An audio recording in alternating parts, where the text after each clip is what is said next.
మనం లైవ్ చూడొచ్చు, లైవ్లో విజువల్స్ చూడొచ్చు. ఇడుపులపాయలో వైఎస్ఆర్ జయంతి సందర్భంగా ఆయనకి ఘనంగా నివాళులు అర్పించేటువంటి కార్యక్రమాన్ని భాగంగా ఆయన సతీమణి వైఎస్ విజయలక్ష్మి గారు, అదేవిధంగా జగన్మోహన్ రెడ్డి గారు వారందరూ కూడా ఇడుపులపాయలో చేరుకున్న పరిస్థితి ఉంది. అయితే షర్మిల గారు విడిగా, అంటే వీరితో పాటు కాకుండా వారు కాంగ్రెస్ పార్టీ నాయకులతో కలిసి రాజశేఖర రెడ్డి గారి జయంతి కార్యక్రమాలు అయితే నిర్వహించేటువంటి అవకాశం స్పష్టంగా కనపడుతోంది. మొత్తానికి ఈ జయంతిలో కూడా ఇద్దరు, అంటే అన్నా చెల్లెలు జగన్మోహన్ రెడ్డి షర్మిల ఇద్దరు కలిసి నివాళులు అర్పించేటువంటి పరిస్థితి అయితే స్పష్టంగా లేదు అనేది అయితే ఇక అందరికీ కూడా అర్థమైన పరిస్థితి. మొత్తానికి వైఎస్ఆర్ అభిమానుల్లో ఒక ఎంత నిరాశ నిస్పృహ అయితే ఖచ్చితంగా ఉందని చెప్పుకోవచ్చు. ఆయన కడుపును పుట్టిన ఇద్దరు బిడ్డలు కూడా చెరొక దారి వెతుక్కోవడం, రాజకీయంగా ఇద్దరు కూడా పతనావస్థకు చేరుకున్నటువంటి పరిస్థితి ఇప్పుడు షర్మిల గారు ఎమర్జీ అవుతున్న పరిస్థితి అయితే కనబడుతుంది. జగన్మోహన్ రెడ్డి గారు పూర్తిగా రాజకీయంగా రోజు రోజుకు డౌన్ అవుతున్న పరిస్థితి అయితే ఉంది.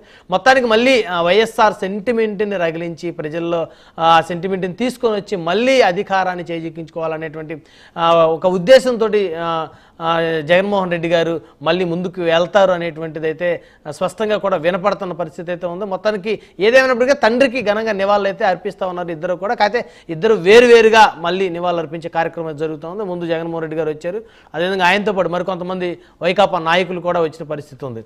జగదీష్ గారు ఉన్నారు, రాజకీయ విశేషకులు. జగదీష్ గారు, గుడ్ మార్నింగ్ అండి. Very good morning. So YSR వారసత్వం ఎవరికి అనేది ప్రధానమైనటువంటి అంశం అయితే ఇప్పుడు చూస్తే లైవ్ లో కూడా ఇద్దరు అన్నా చెల్లెలు ఇద్దరు కూడా కలిసి వచ్చిన పరిస్థితి లేదు. ఇద్దరు డిఫరెంట్ అయినటువంటి మొదట్లో జయంతి వర్ధంతి కార్యక్రమాలకి ఇద్దరు మాట్లాడుకోకపోయినప్పటికీ కూడా కుటుంబ సభ్యులంతా కూడా కలిసి వచ్చే పరిస్థితి. అయితే ఈ మధ్య కాలంలో వైఎస్ఆర్ జయంతి కానీ వర్ధంతి కానీ ఇద్దరు వేరువేరుగా కూడా నిర్వహిస్తూ ఉన్నారు. మొత్తాన్ని చూస్తే ఇప్పుడు జగన్మోహన్ రెడ్డి గారు, అదేవిధంగా భారతీ రెడ్డి గారు, వైఎస్ విజయలక్ష్మి గారు వీళ్ళందరూ కూడా ముందు ఇడుపులపాయలో వైఎస్ఆర్ ఘాట్ దగ్గరకు వచ్చి నివాళులు కూడా అర్పిస్తున్న పరిస్థితి కనబడుతోంది. జగదీష్ గారు, బ్రహ్మనాయుడు గారు, ముందుగా మీకు తెలుగుదేశం వాళ్ళు రఫీ గారికి, అలాగే కాంగ్రెస్ నాయకులు బాజీ గారికి, ప్రైమ్ లైన్ వీక్షకులకి అందరికీ నమస్కారం అండి. సార్, ఇప్పుడు రాజకీయంగా రాజశేఖర రెడ్డి వారసులు ఎవరు అనే దానికంటే కూడా అసలు కుటుంబ పరంగా ఎవరు రాజశేఖర రెడ్డికి వారసు, కుటుంబ పరంగా ఫస్ట్ ఆలోచిద్దాం, మన రాజకీయంగా ఆలోచిద్దాం. రాజశేఖర రెడ్డి గారు బతుకుంటే వైఎస్ వివేకానంద రెడ్డిని అత్యంత దారుణంగా చంపిన వాళ్ళని వదిలేసేవాడా? నో డౌట్, ఖచ్చితంగా శిక్షించేంత వరకు కూడా ఆయనకి వదిలిపెట్టే మనస్తత్వం ఉండదు. ఒకటి. రెండోది, షర్మిలను కావచ్చు, విజయమ్మను కావచ్చు, వాళ్ళ ఫ్యామిలీ మెంబర్స్ కావచ్చు, ఈ విధంగా పబ్లిక్ చేసే అవకాశం ఉండేదా? అవును, అసలు ఆయన జోలికి వెళ్ళేవాడు కాదు, ఆయన చంపేవాడు కాదు. అవునండి, అవును, ఎగ్జాక్ట్లీ.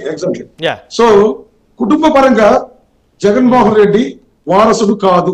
వాస్తవంగా కుటుంబ పరంగా కుటుంబాన్ని రక్షించుకునేవాడు, ఆస్తిపాస్తులను రక్షించుకునేవాడు, కుటుంబంలో ఎవరికైనా కష్టాలు వస్తే ఆదుకునేవాడు కుటుంబ వారసుడు. మొదటిగా ఈ పరిణామాలు చూస్తే ఎవరైనా ఒప్పుకోవాల్సిన నిజం ఏమంటే రాజకీయంగా పక్కన పెడితే కుటుంబ పరంగా కూడా రాజశేఖర రెడ్డికి జగన్మోహన్ రెడ్డి వారసుడు కాదు. ఇంకా రెండో విషయం, ఈయన నిజంగానే రాజశేఖర రెడ్డి రాజకీయ వారసత్వం పుచ్చుకుని ఉంటే ఆయన రాజకీయ అరంగేటం చేసిన 1978 నుంచి ఆయన ప్రమాదంలో చచ్చిపోయే వరకు కాంగ్రెస్ భావజాలంతోనే బతికారు. ఇంత బాజీ గారు చెప్పినట్టు కాంగ్రెస్ భావజాలంలోనే బతికారు, కాంగ్రెస్ కి కట్టుబడి ఉన్నారు. దేశ రాజకీయాల్లో కాంగ్రెస్ ఎక్కడ అధికారంలో ఉన్నప్పటికీ వాళ్ళు అధినాయకత్వం ఏ విధంగా చెప్తే వాళ్ళని కాదనకుండా, కాంగ్రెస్ లో కాస్త స్వాతంత్రం ఎక్కువైనప్పటికీ ఆయన వాళ్ళకి భద్రుగానే బతికాడు. ఆ కాంగ్రెస్ భావజాలాన్ని పుచ్చుకున్నాడు. ఎక్కడ ఆయన రాజకీయంగా కాంగ్రెస్ ను విభేదించలేదు. ఆయన ఎప్పుడు కాంగ్రెస్ నాయకులు కానీ సహచర నాయకులు కానీ ఇబ్బంది పెట్టిన దాఖలాలు చాలా తక్కువ. సో ఆ విధంగా చూసుకుంటే ఈయన రాజకీయంగా కూడా వారసుడు కాదు. ఇందుకు ప్రబల నిదర్శనాలు కొన్ని ఉన్నాయండి. ఓ తండ్రి చనిపోయిన తర్వాత ఆ తండ్రిని తన అక్రమాస్తుల కేసులో ఎఫ్ఐఆర్ లో ఆయన పేరు నమోదు చేయడానికి కారకుడు ఈ జగన్మోహన్ రెడ్డి అని మనకందరికీ తెలిసి ఈ మధ్యలో మనం విన్నాం. ఆ విధంగా చూసినా రాజకీయంగా కూడా ఈయన వారసుడు కాదు. ఇంకా రెండో విషయానికి వస్తే రాజకీయంగా ఆయనతో చాలా మంది సహచరులు ఉన్నారు, చాలా మంది స్నేహితులు ఉన్నారు. కొంతమంది చెప్పుకుందాం. ఇప్పుడు రఘురామకృష్ణరాజు, ఆయనతో ఎంత స్నేహం ఉండేదంటే ఆయన మనవడికి రాజశేఖర రెడ్డి కులాలకు అతీతంగా రాజశేఖర రెడ్డిని పేరు పెట్టుకున్నాడు. అంటే వాళ్ళ అనుబంధం అలాంటిది. అలాంటి త్రిపుల్ ఆర్ని అడిగితే చెప్తాడు ఈయన ఆగత్యాలు, ఈయన చేసిన తప్పులు, ఆయన మనకు తెలిసిన విషయం. సో ఆయన స్నేహితులు, ఆయన ఆత్మగా చెప్పే కేవి రామచంద్రరావు గారు, ఆయన ఈయనకి దూరంగా ఉన్నారు. ఇలా చెప్పుకుంటూ పోతే వీళ్ళందరూ సూర్యుడు మర్చిపోయారు. ఎప్పుడు వెన్నంటే ఉండే సూర్యుడు, వెన్నంటుండే సూర్యుడు లేడు. అసలు సూర్యుడు ఏమైపోయాడో కూడా తెలియదు, ఈ మధ్య మనకు కనపడలేదు. మన ఇంకో విషయం అంటే విజయమ్మను అత్యంత దారుణంగా అసెంబ్లీలో మాట్లాడిన ఈయన సహచరుడు, ఈయన తండ్రి లాంటి వాడు కూడా ఆయన ఒప్పుకున్నాడు. సో ఈయన రాజకీయ వారసులు అనడం అంటే ఇంతకన్నా పెద్ద జోక్ ఇంకోటి ఉండదండి. ఈ రోజు గతంలో రాజశేఖర రెడ్డి అధికారంలో ఉన్నప్పుడు అసెంబ్లీని మనం చూసేవాళ్ళం. వాళ్ళు రాజకీయంగా విభేదిస్తే కూడా వ్యక్తిగతంగా కానీ రాజకీయ అసెంబ్లీలో కానీ ఎంత హుందాగా ప్రవర్తించారో మనకు తెలుసు. ఆ తర్వాత ఈ 5 సంవత్సరాల కాలంలో జగన్మోహన్ రెడ్డి అసెంబ్లీలోకి వచ్చిన తర్వాత పెద్ద చిన్న లాంటివి లేవు, సంస్కారం లేదు, హుందాతనం లేదు. అటు అసెంబ్లీలో కావచ్చు, ఇటు బయట పరిపాలనలో కావచ్చు. రాజశేఖర రెడ్డి గారిని ఫలానా విషయంలో ఇతను రాజశేఖర రెడ్డి కన్నా గొప్పడనే విషయం పక్కన పెడితే రాజశేఖర రెడ్డి లాగా ప్రవర్తించడానికి ఒక్క మచ్చుకు ఒక్క దృశ్యం కానీ ఎలాంటి పరిణామం కానీ మనం చూడలేదు. అసలు జగన్మోహన్ రెడ్డి రాజకీయాలకు వచ్చిందే తన అక్రమాస్తుల నుంచి తను బయటపడడానికి తప్ప, స్వప్రయోజనాలకు తప్ప ప్రజా ప్రయోజనాలకు కాదని అందరికీ తెలిసిన సత్యం. ఆయన ఇప్పుడు 5 ఏళ్లలో ఆయనకి బాగా అనుకూలమైంది, అధికారం వల్ల అనుకూలమైన విషయం అంటే కోర్టుకు వెళ్లకుండా 3000 వాయిదా పిటిషన్లు వేసుకోవడం. ఇలా తన అధికారాన్ని స్వప్రయోజనానికి, తన ఆస్తులు కాపాడడానికి, తన కేసుల నుంచి బయటపడడానికి తప్ప ఇంక ఎందుకు ఉపయోగించిన దాఖలాలు లేవు. మీరు ఇంకో విషయాన్ని ఇక్కడ గుర్తు చేస్తాను. రాజశేఖర రెడ్డి గారి పరిపాలనలో IAS IPS అధికారుల పైన కేసులు నమోదయ్యాయి. అయితే దానికి రాజశేఖర రెడ్డి గారికి ఎలాంటి సంబంధం లేదు.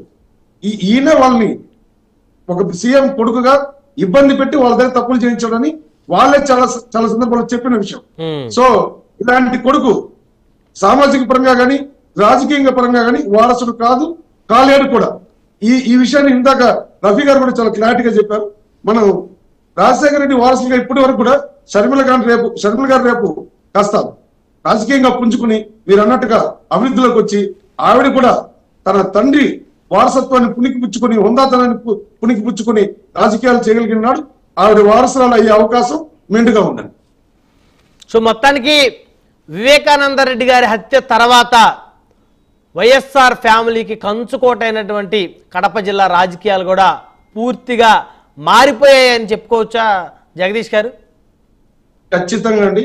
మీకు ఇది మీరు వార్తల్లో ఉన్నారో లేదో కానీ ఈసారి వైఎస్ఆర్ పార్టీకి ఏ 11 సీట్లు వచ్చాయంటే అవి కూడా వీళ్ళ గొప్పతనం వాళ్ళు రాలేదండి.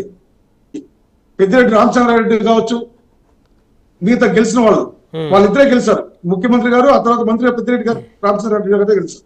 వీళ్ళు దీన్ని చాలా ప్రతిష్టాత్మకంగా తీసుకుని కొందరిని పోలింగ్ కు రాకపోతే టీడీపీ వాళ్ళు పోలింగ్ దగ్గర కనపడకుండా ఉంటారంటే డబ్బులు ఇచ్చారు.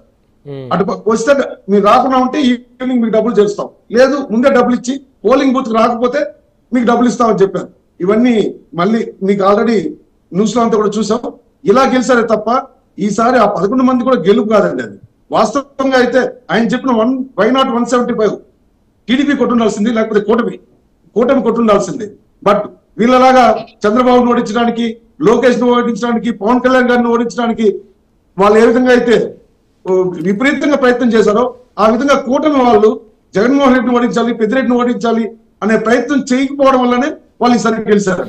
ఎందుకంటే రాష్ట్రం 175 స్థానాలని వీళ్ళు సమంగా గెలవాలనుకుంటు గెలిపే లక్ష్యంగా ప్రయత్నం అయితే వీళ్ళు చేశారు. వాళ్ళు అలా కాకుండా 175 స్థానాలతో పాటు వీళ్ళని ముఖ్యంగా ఓడించాలని వాళ్ళు చాలా ప్రయత్నాలు చేశారు.